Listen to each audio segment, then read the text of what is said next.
Assalamualaikum, salam sejahtera, salam UiTM di hatiku. Saya Luqman Hakim, merupakan pengacara anda di dalam rancangan Jejak Warisan pada hari ini. Malaysia sebuah negara yang penuh dengan budaya pelbagai kaum.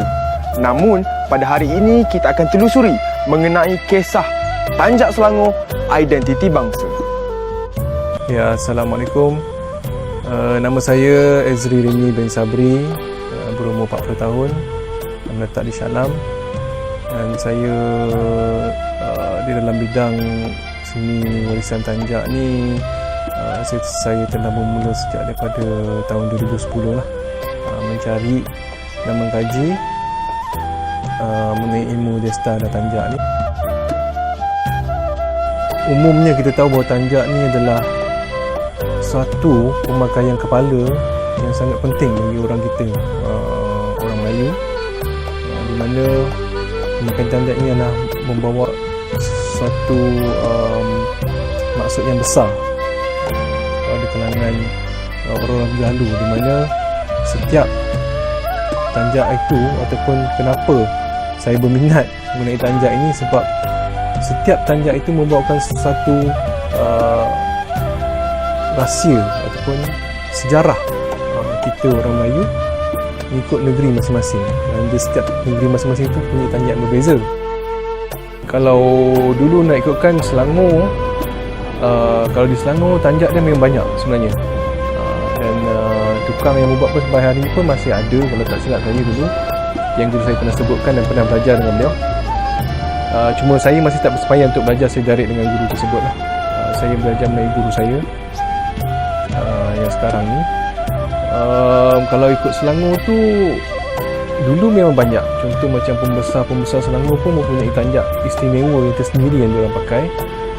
Sebagai contoh, pembesar Selangor pertama yang memakai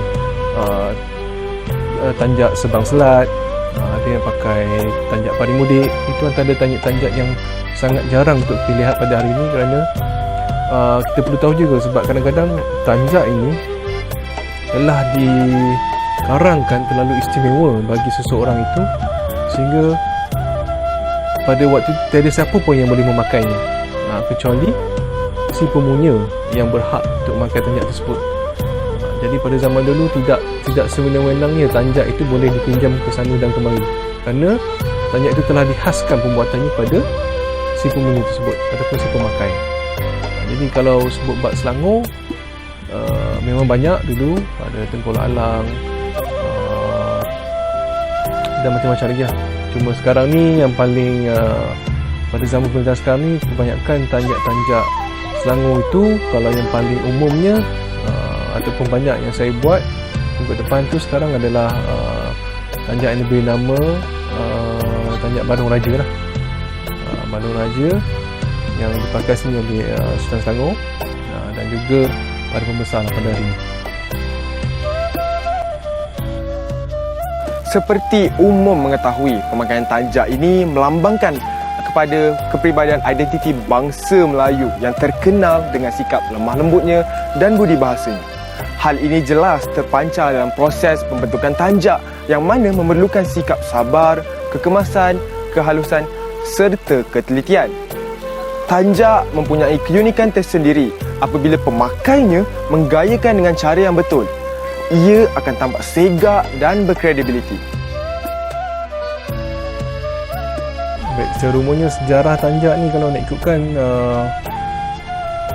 tidaklah dapat banyak yang kita ketahui, tapi melalui kajian bahawa dalam penulisan-penulisan lama itu ada, tapi rata-rata penulisan berkenaan adalah mengenai kedatangan mereka ke Tanah Melayu ini pada waktu dahulu sekitar tahun 1400 ke atas, mana mulanya mereka datang ke Tanah Melayu ini.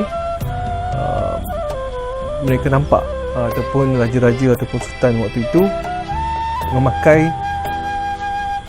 berjenis-jenis ikat kepala, yang dipanggil ikat kepala dalam berbagai bentuk dan warna lah waktu itu, sekitar tahun 1400 ke 1500 ke atas. Dan selanjutnya, mana selepas itu fasa-fasa yang paling terbaru adalah di mana tahun itu paling awal lah maksud saya, di mana sejarah pemakaian kain di kepala itu telah pun ada pada waktu itu. Jadi apabila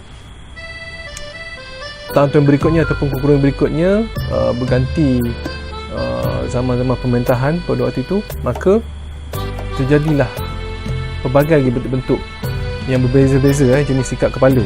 Ikat kepala ni tak semestinya kita sebut sebagai tanjak dulu-dulu, sebab rata-rata dulu-dulu diorang menggunakan kain saja dan dililit. Sebenarnya dililit dan mempunyai beberapa bentuk lah. Jadi sekarang ni je mungkin paling banyak yang kita ketahui ialah paling dekat lah ataupun zaman kegemilangan di mana munculnya kerajaan-kerajaan Melayu yang hebat ni adalah seperti yang umum kita ketahui pada zaman kerajaan Melaka. Jadi di situ maka banyak timbul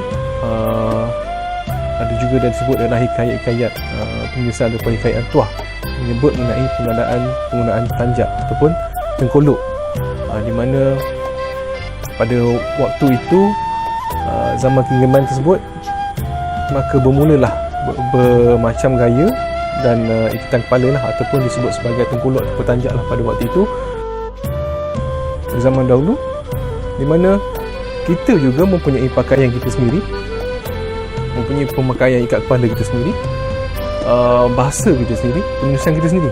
Jadi itulah uniknya Melayu tu sendiri. Di alam Melayu ni dulu adalah luas, bukan setakat di Semenanjung saja, kerana alam Melayu ni terlalu luas sehingga melangkau ke Riau Lingga, di sebelah sana lah. Jadi zaman Perintah Melaka pun kawasan jajahnya terlalu luas, besar. Jadi macam mana secara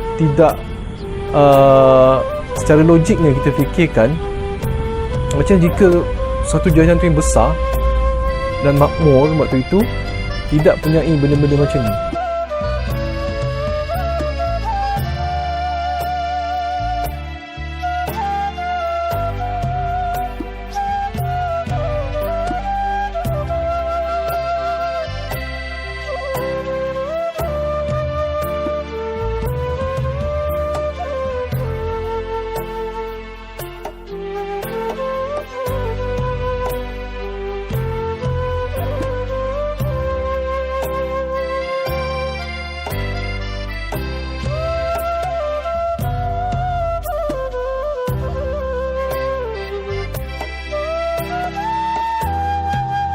Dengan perkongsian sebentar tadi, diharap kita dapat memperkasakan adat dan budaya kita supaya tidak lapuk di hujan, tak lekang di panas. Saya tinggalkan anda semua dengan serangkap pantun, sentuhan prestis memukau mata, digelar tanjak warisan pustaka, penutup dahi di hulu kepala. Itulah Pusaka Melayu Diraja. Moga kita berjumpa lagi pada episod akan datang dalam rancangan Jejak Warisan. Assalamualaikum dan salam sejahtera.